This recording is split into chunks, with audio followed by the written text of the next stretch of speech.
আসসালামু আলাইকুম। আমি খায়রুল ইসলাম সার্বিয়া থেকে। তো আসলে অনেকদিন পরে আপনাদের জন্য ভিডিও বার্তা নিয়ে এসেছি। সার্বিয়া প্রসঙ্গে আপনাদের সাথে কিছু কথা বলবো।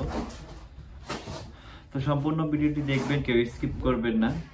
যারা সার্বিয়াতে আসতে যাচ্ছেন কিংবা বর্তমান সময়ে সার্বিয়াতে ফাইল জমা করবেন, তো সেই বিষয় নিয়ে আসলে আজকে কথা বলবো।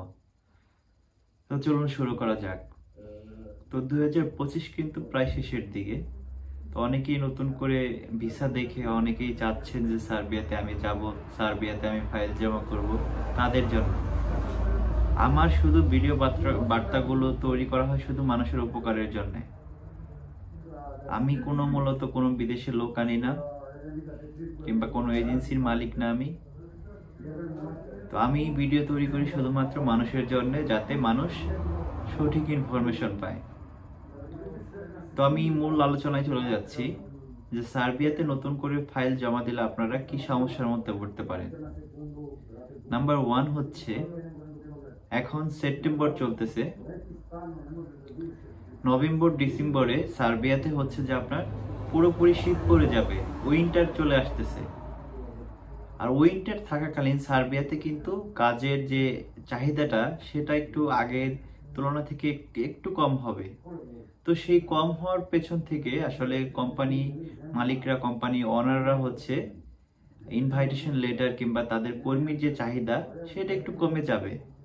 তো এমন অবস্থায় হয়তোবা আপনারা এজেন্সির প্রলোভনে পড়ে হয়তোবা ফাইল অনেকে জমা দিবেন। তো এই জমা দেওয়ার ক্ষেত্রে হচ্ছে যে আপনারা ভোগান্তির মধ্যে পড়তে পারেন। কারণ একেতে হচ্ছে শীত আসতেছে, শীত আসলে তাদের দেশের হচ্ছে যে বিভিন্ন ধরনের কাজ বন্ধ হয়ে যায়। এই কাজ বন্ধ হয়ে যাওয়ার কারণে হচ্ছে যে আপনাদের কাজ স্লো হবে। যখন আবার সামার চলে আসবে তখন কিন্তু আবার পুরো গতিতে কাজ চলবে। এখন 2025 সালে যেরকম ভিসা দিচ্ছে সার্বিয়া, 2026 এরকম ভিসা দেবে কিনা সেটা আমার জানা নাই। তবে যদি কোনো ধরনের আপডেটের কারণে ওদের অনলাইন পোর্টাল যদি পরিবর্তন করে, তাহলে কিন্তু আমাদের বাংলাদেশিদের জন্য ভিসা পাওয়াটা খুবই জটিলতা হয়ে যাবে। জটিলতা কেমন? 2025-এ কিন্তু মোটামুটি আপনি প্রিভিয়াসলি যত লোক এসেছে, 2025-এ সবচেয়ে বেশি লোক এসেছে। এখন দেখা গেছে এর থেকে ভালো হতে পারে 2026-এ কিংবা 2025-এ আরো যেরকম হয়েছে 2025-এ, 2026-এ এর থেকে ভালো হতে পারে, খারাপ হতে পারে। তো এই সব কিছু মিলিয়ে এখন বর্তমান সময়ে আমি মনে করি যে আপনারা ফাইল দেওয়া থেকে বিরত থাকবেন, এতে আপনাদের ভালো হবে। এতে আমাকে অনেকেই অনেক ধরনের প্রশ্ন করে থাকেন যে ভাই, সার্বিয়াতে যদি আমি সাপ্লাই কোম্পানিতে আসি, সাপ্লাই কোম্পানিতে আসলে কি আমি কাজ করতে পারবো কিনা? সাপ্লাই কোম্পানিতে আসলে আপনি কাজ করতে পারবেন। সার্বিয়াতে আপনাকে পুলিশ কোনো ধরনের প্রবলেম করবে না যদি আপনি এখানে বড় ধরনের ক্রাইম না করেন। সেক্ষেত্রে আপনার কোনো সমস্যা হবে না। যদি ক্রাইম করেন তাহলে সমস্যা হবে। সাপ্লাই কোম্পানিতে এসে অন্য কোম্পানিতে কাজ করা যাবে কিনা? সাপ্লাই কোম্পানির সাথে আপনার এজেন্সির যদি সুসম্পর্ক থাকে তাহলে আপনি এখানে এসে কাজ করতে পারবেন। সাপ্লাই কোম্পানি যদি আপনাকে ডকুমেন্টস প্রোভাইড করে তাহলে আপনি টিআরসিও করতে পারবেন। আশা করি এই বিষয়টা আপনাদের ক্লিয়ার হয়েছে। তারপর অনেকেই প্রশ্ন করে থাকেন যে ভাই, ফুড ডেলিভারি বেতন কত হয় সার্বিয়াতে? সার্বিয়াতে কিন্তু অনেক বাংলাদেশি ভাই এবং বিভিন্ন দেশের মানুষ ফুড ডেলিভারিতে কাজ করে। আমিও কয়েকদিন কাজ করেছিলাম ফুড ডেলিভারিতে। এখানে ফুড ডেলিভারিতে আসলে কাজ করতে হলে আপনাকে হচ্ছে এখানে ফুড ডেলিভারি নির্দিষ্ট একটা ডেলিভারি সংখ্যা আছে। মানে এই ডেলিভারিগুলো যদি আপনারা করতে পারেন, এখানে ভালো একটা অ্যামাউন্ট আপনি ইনকাম করতে পারবেন। সেটা বাংলা টাকা 1.5 লক্ষ টাকার মতো যাবে যদি আপনি এখানে এসে ফুড ডেলিভারি করেন।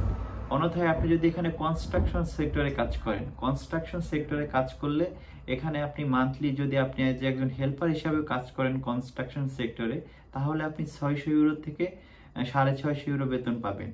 আর আমি আমার প্রত্যেক ভিডিওতে আমি বলে থাকি যে আসলে আপনি যদি স্কিলড হয়ে আসেন, এখানে স্কিলড হয়ে আসলে আসলে ইউরোপে যারা 1000-1500 ইউরো ইনকাম করতেছে সেটা কিন্তু সার্বিয়াতে সম্ভব, যদি আপনাকে দিয়ে কোম্পানি উপকৃত হয়, লাভবান হয়। তাই আমি বারবার আপনাদেরকে বলি, সাপ্লাইতে না আসিয়ে দেশে আসলে একটা কাজ শিখুন। এজেন্সিকে বলে রাখুন যে আপনার যদি এই লোক লাগে, আমি এই কাজ জানি, আপনি আমাকে একটু জানাবেন। কিংবা এজেন্সি বলবে যে আপনার কি এই কাজের অভিজ্ঞতা আছে কিনা, তো সেই কাজটা শিখুন, শিখে তারপর এজেন্সিকে বলুন। এজেন্সিকে বললে তারা হচ্ছে যে আপনার জন্য ভ্যাকেন্সি খুঁজবে, সেই ভ্যাকেন্সিতে অ্যাপ্লাই করে আপনি যদি আসেন তাহলে এখানে ভালো টাকা ইনকাম করতে পারবেন। আর যদি অ্যাজ একজন সাধারণ ওয়ার্কার হিসাবে এখানে আসেন, সাধারণ কর্মী হিসাবে আসেন, তাহলে কিন্তু আপনাকে এখানে প্রচুর কষ্ট করতে হবে, যে কষ্টের শেষ নাই। 12 ঘন্টা কাজ করতে হবে, তারপরে সপ্তাহে একদিন ছুটি পাবেন। তো সব দিক থেকে মিলিয়ে হচ্ছে জীবনযাত্রার মানটা খুবই খারাপ অবস্থা হবে। আর কাজ শিখে আসলে আপনাকে কেউ কাজ দিতে পারবে না, আপনি তখন মানুষকে কাজ দিতে পারবেন। দেখেন যে সার্বিয়াতে আসলে আসলে কতদিন পর পর দেশে যেতে পারবো ভাই, এটা সম্পূর্ণই নির্ভর করে আপনার কোম্পানির উপরে। আপনার কোম্পানি আসার পরে যদি আপনাকে টিআরসি দেয়, কোম্পানি যদি বলে এখন তো টিআরসি হয়ে গেছে, তুই এখনই যেতে পারিস, তাহলে আপনি কিন্তু টিআরসি হওয়ার পরে কোম্পানি আপনাকে প্রোভাইড করলে কিন্তু আপনি অনেক তাড়াতাড়ি দেশে যেতে পারেন। সে সময় সীমাটা হয়তো বা 1 থেকে 2 বছর হতে পারে, মানে 2 বছর পরে, প্রথম অবস্থায় আপনি 2 বছর পরে দেশে যেতে পারবেন।